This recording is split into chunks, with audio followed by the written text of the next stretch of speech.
It's mid-October and the garden is not exactly in peak form, but here on the Green Love channel, we keep it real. So I am going to show you what a fall tour of my Northern California Bay Area garden looks like.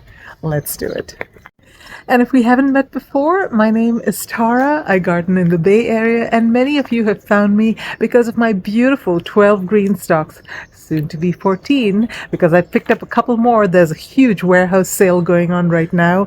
And if you did buy a green stalk, maybe on a whim, because the prices are so incredibly low until October 21st, 2025, then you want to check out this playlist because I've got a ton of videos that tell you all about how to get going with your green stalk for success. But let's go ahead and check out the rest of my garden, shall we?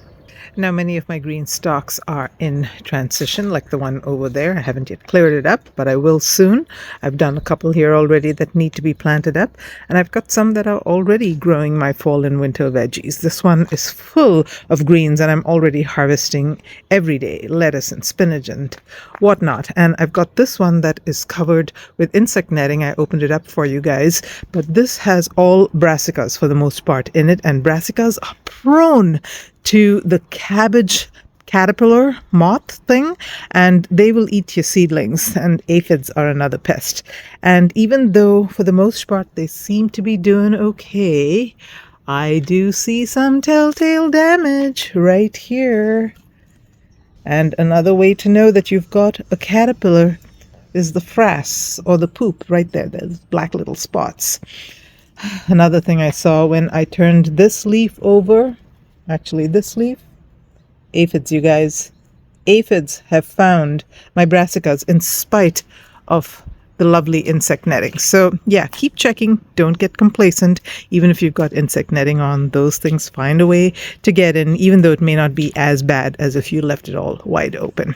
Let's go to my greenhouse though and see the seedlings that I've got growing there. Now, I did not clean up my greenhouse for this video, keeping it real, you guys, but I've got lots of interesting things going on here. Yep, I've got trays and trays full of seedlings that I have started. And over here, I've got actually some volunteers that I picked up in my garden. Now is a great time for you to go hunting for volunteers for plants that you want to grow again this year, like these celery. This is Chinese pink celery. I've got a ton of violas that if I were to just let them to the devices of the weather, they would probably, most of them wouldn't make it. I've got some beets that are growing, and I love transplanting beets. Even though you can direct seed them, they are just very easy to transplant, and you can space them as you like them. And I've got Joy Choy, which is my favorite variety of bok choy. It grows huge and it produces delicious leaves that never go bitter. So Joy Choy, put that on your list if you like bok choy. I've also got some vinca plants. Now, I don't know whether these are cold tolerant. I don't think they are in my gardening zone, maybe zone 10, but I'm zone 9. So I'm going to see if they grow, but they grow from seeds very, very easily. So I'll try again in spring. And here are some daisies. Daisies can definitely survive the winter. And let's turn around this way. Pardon the mess. I've got a whole bunch of sweet pea seedlings that I just sort of threw in here, and they are all growing and ready to be transplanted. These trays are really nice, actually, to grow larger seedlings like sweet peas that put down very deep root systems, because they have a lot of space for the roots to go. Now, you'll have to be careful when you transplant them, but yeah, grow in these if you've got these sitting around. More seedlings over here. Now, this is Sweet Alyssum. This is a pastel variety. I've got white, but I like those pale colors, so I'm growing some of those. I've got Erigeron. Now, this one is new for me this year. I saw them all over when I was in Europe, France, and other countries, and they're just such pretty little teeny tiny star-like daisy flowers that can fill a lot of blank spaces in your garden. Very, very drought tolerant, and nothing growing here, but these are all pansies.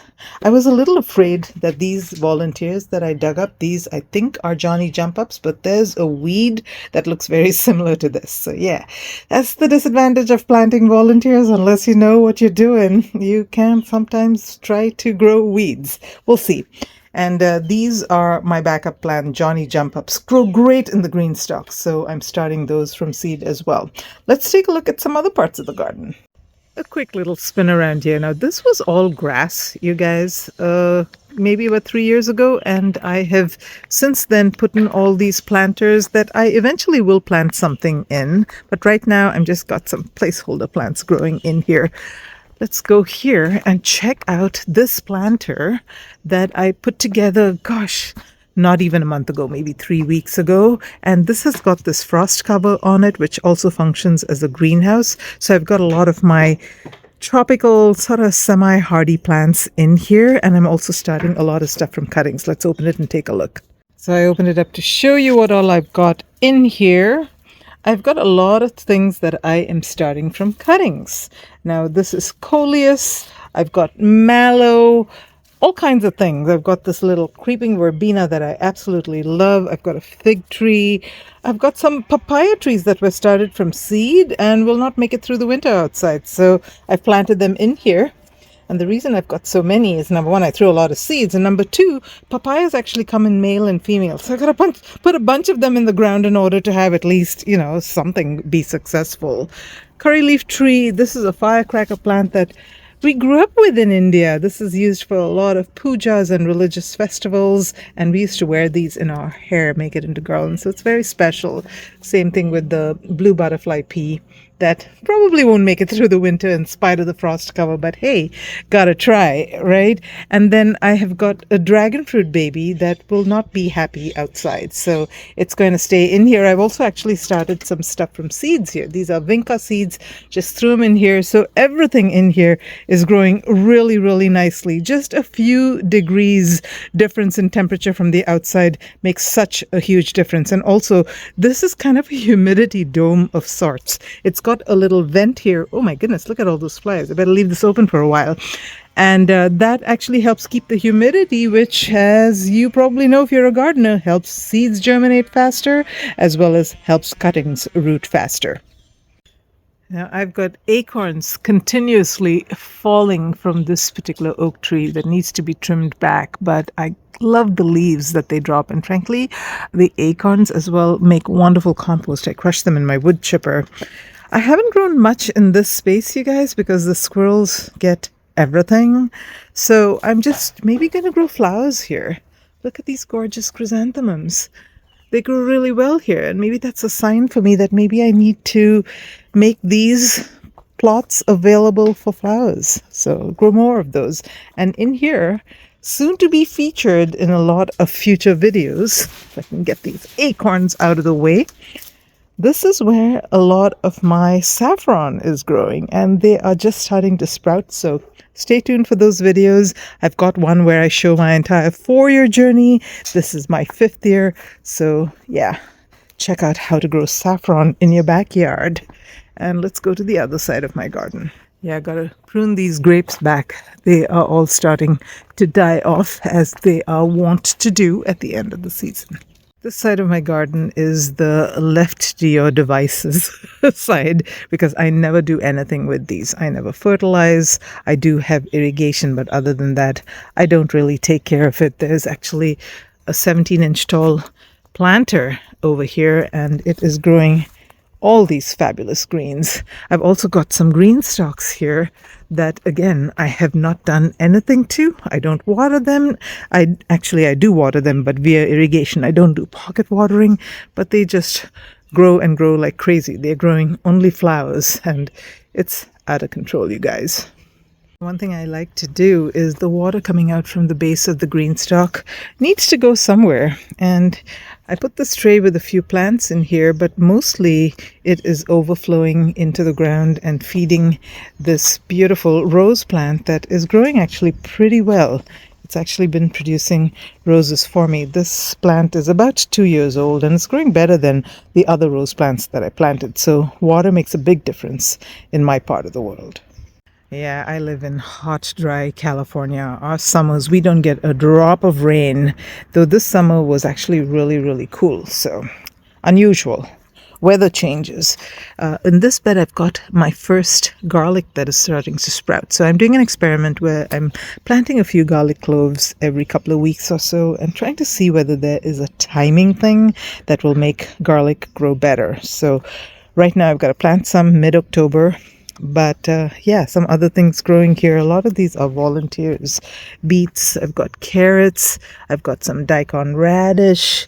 And yeah, leave some of your plants to go to seed, you guys, because they will create volunteers and give you that much less work to do the following season. These galvanized planters I actually got on Amazon, some great deal that they had.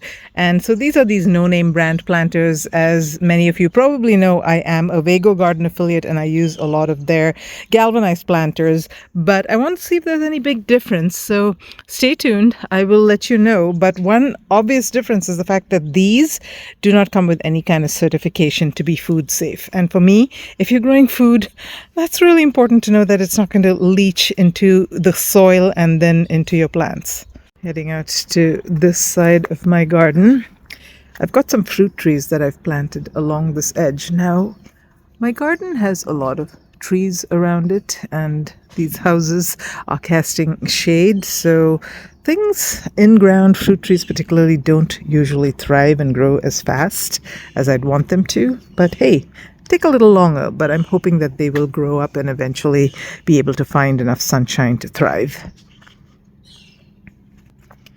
Now this space over here is what I call my fruit tree nursery, because I've got a lot of fruit trees. I've got figs, I've got curry leaf, I've got all kinds of stuff, some berries, those I think are blackberries, avocado, and I have not yet figured out a spot to plant them. So what I do, this is a grapevine, is I bury the pots just a little bit, and then the roots, let me see if I can pull this up for you.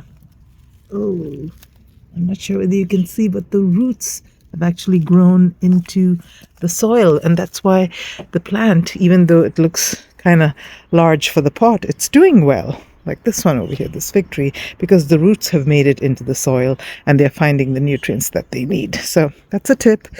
If you have fruit trees, bury the pot in the soil, and then they will give you some time to figure out where you finally want to plant them.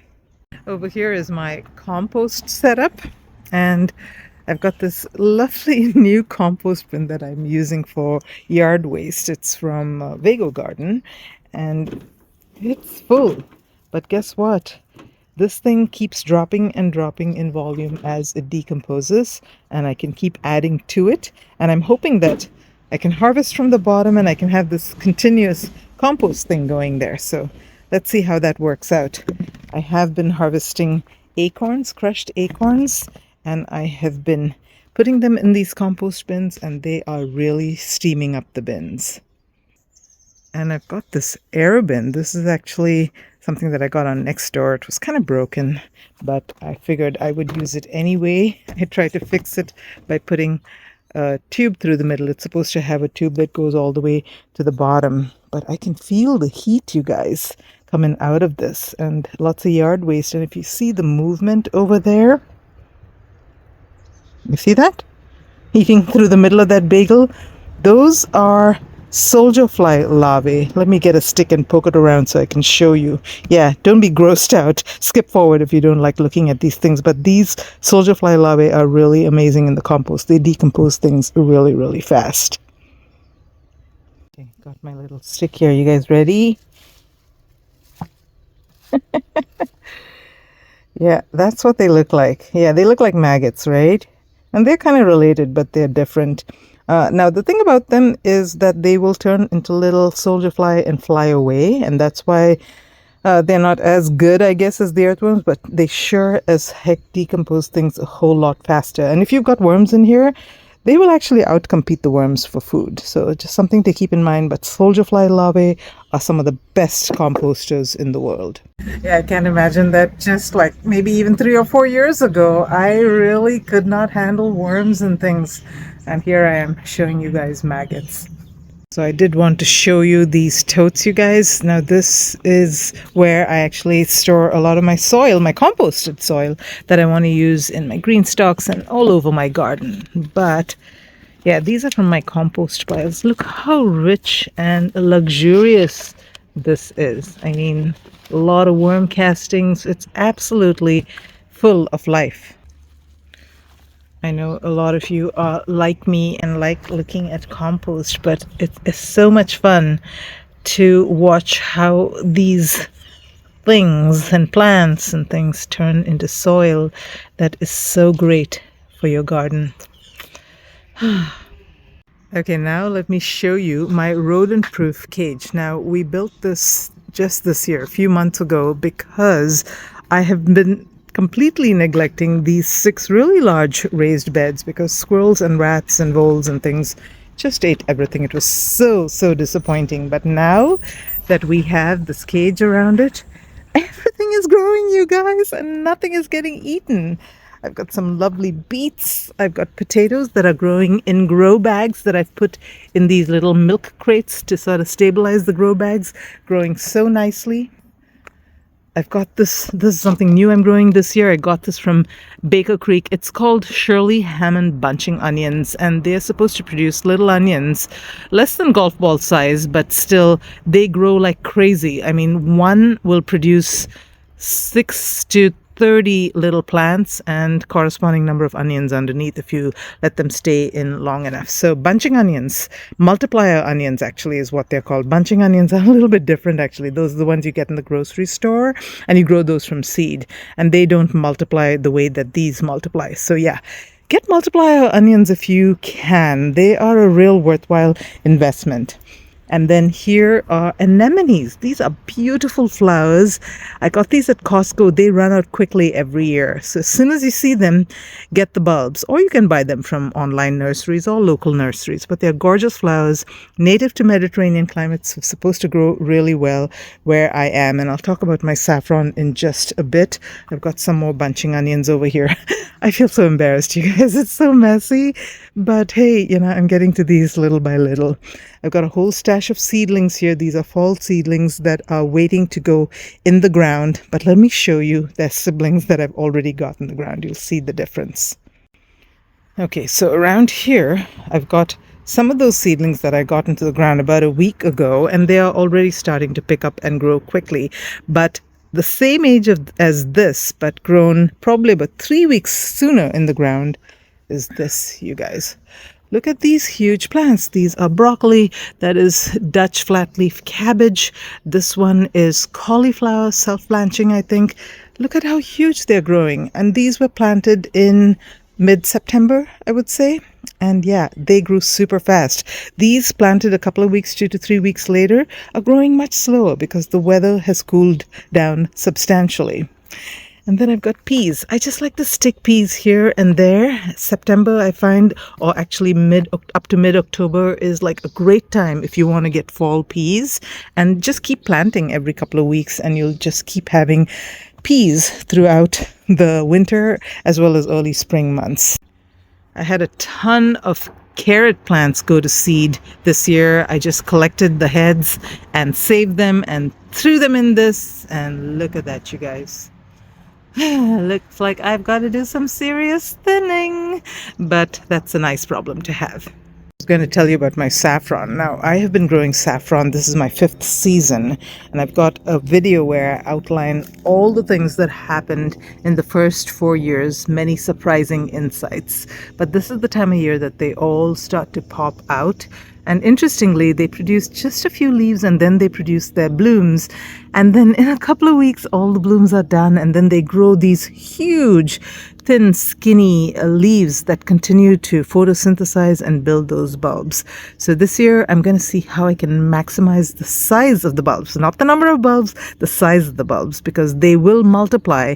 I don't want them to multiply as much as they typically do. They usually produce about 4 or 5 or maybe even 6 little daughter bulbs, but they're all teeny tiny and they take like 3 years to produce flowers. So I want to get larger bulbs, but I need to do some things. And I'll make a video about what I'm going to be doing to get those larger bulbs rather than multiple small bulbs. Don't forget to grow cilantro and dill, you guys, parsley as well during the cooler months. They just do so much better and they last so much longer. You plant them in the heat, they're going to bolt. But yeah, in the cooler months, they don't bolt at all. So yeah, this is also something you want to succession plant, but you don't have to succession as frequently if you're growing it in the cooler months. All right, let's go out here and check on some other things. My fruit trees, they are starting to slow down a little bit. pomegranate didn't do as well as I'd like it to. I still have to figure this one out. I think I'm going to give up on this. I'm going to work on the one that I've got in ground, and yeah. I just don't have the watering down figured out for pomegranates. They are kind of tropical fruits, Mediterranean / tropical fruits, but growing in containers is, I don't think, that thing. So I've got some lemon trees, some fig trees. Fig trees actually grow well in containers, but again, with all of these, you've got to get the watering figured out, because in our hot, dry climates, these things, their roots cannot reach into the ground and get water and nutrients. They're completely dependent on the containers, so if you don't take care of them, they're just not going to do well. But I've got this new planter. Let me show you. I'm going to do a video on this. I'm actually making it right now. This is from Vago Garden, and it's got this self-watering feature. Yeah, so it's got like probably stores around maybe 4 or 5 gallons of water, and that really helps keep things going if you forget to water or you have a few hot days. So this, I'm hoping, will really make a difference. I've already got it growing for my dragon fruit plant. Last year I set this up, and this dragon fruit plant has done just simply amazing. And not just the dragon fruit, I've got fuchsia, I've got zinnias, all kinds of stuff, daisies in the back, all kinds of stuff growing. So yeah, these self-watering planters are a huge boon in my hot, dry California summers. So I wanted to show you some of my self-watering planters, again in transition. The marigolds are beautiful, but they are going to be on their way out pretty soon. This is a pepper plant, tomato plant, definitely gonna go, but this is a 20-gallon self-watering planter, and it's really great because I water it only once a week or so, and it tells me very clearly when I need to refill. This also is from Vago Garden, but what I wanted to show you guys was, let me see if I can get to it from behind here. This, you see that? That is a praying mantis case. Have you ever seen those before? Yeah, I'm gonna get hundreds of little praying mantises, what's the plural, in my garden. So just so excited at all the new life that I've never seen before come into my garden over the past 5 years or so. One more spot over here. This is the Cedar Craft planter that is sold at Costco every year. I kind of painted it a different color. I've got videos on this. I love self-watering planters, you guys. This has a 6-gallon tank underneath, but this thing is just the quality. Leaves much to be desired. That self-watering part fell out more than a couple of times for me, and you don't want that to happen when you've got lots of plants and lots of soil in this. So yeah, my husband has done some good stuff to kind of strap it up over there so it doesn't fall anymore, and I hope that that's going to hold, but we'll see. My husband actually put some straps underneath to hold up that container that's in the bottom for the self-watering feature. So I think that's going to work, but yeah, it's not a planter that I would recommend. This, on the other hand, I would. This is a sturdy planter from Vago Garden. This one is not self-watering, but this thing moves so easily, you guys. This one, on the other hand, I would recommend. This, again, is from Vago Garden. Solid caster wheels, and look how nicely I can move it. It's huge, but I can move it without fear of it breaking. This, on the other hand, those teeny tiny wheels compared to these large caster wheels, no way in heck I'm going to try to move this. The bottom is going to fall out and other things are going to fall apart as well. It's just not a stable planter. Yeah, so if you're going to go for self-watering planters or any of those elevated planters, I would definitely pick quality over price. I've still got lots of tomato plants growing, and they're still looking nice and lush, but hey, they're not going to be producing much for me. So I'm just enjoying the look of them and maybe harvest a couple of tomatoes that may ripen before the cold weather really hits. Peppers, on the other hand, they get their second wind during this time of year. Look at all these peppers, you guys. I mean, loads and loads and loads of peppers. Look at these ancho peppers. Oh my, it's hard to see them because they kind of match the background.